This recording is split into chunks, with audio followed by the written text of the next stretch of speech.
কেন নামাজ পড়ো না ভাইয়া? এই বাপ, মুসলমানের বাচ্চা, কেন নামাজ পড়ো না?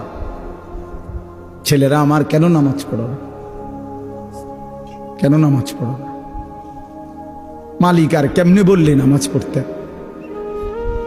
রাসূলুল্লাহ সাল্লাল্লাহু আলাইহি ওয়াসাল্লাম হাসরের ময়দানে জিজ্ঞাসা করবে, উম্মত, পিঠটা তায়েফের পাথরের আঘাতে চাল্লির মতো ছিদ্র বানায় ফেলছিলাম, ক্ষুধার কষ্টে পেটে পাথর বাঁধছিলাম, 3 মাস আমার ঘরের চুলায় আগুন জ্বলে নাই, আমি উম্মত দান দান শহীদ করে রক্তে ভাসে গেছি, 23টা বছর আমি কোনোদিন ঠিক মতো ঘুমাই নাই, এত কাঁদলাম, এত রক্ত ঝরাইলাম, বিনিময়ে তোর কলজাটা নরম করতে পারলাম না, তোর দিলটা নরম করতে পারলাম না উম্মত। আমি আর কত কাঁদলে তুই আমার কথা শুনতা? আমি আর কত রক্ত ঝরাইলে আমি নবীর কথা মনে পড়তো?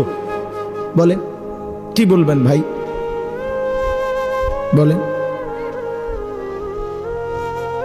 কি জবাব হতে পারে তখন? আল্লাহ আল্লাহ আমাদেরকে বুঝ দান করেন।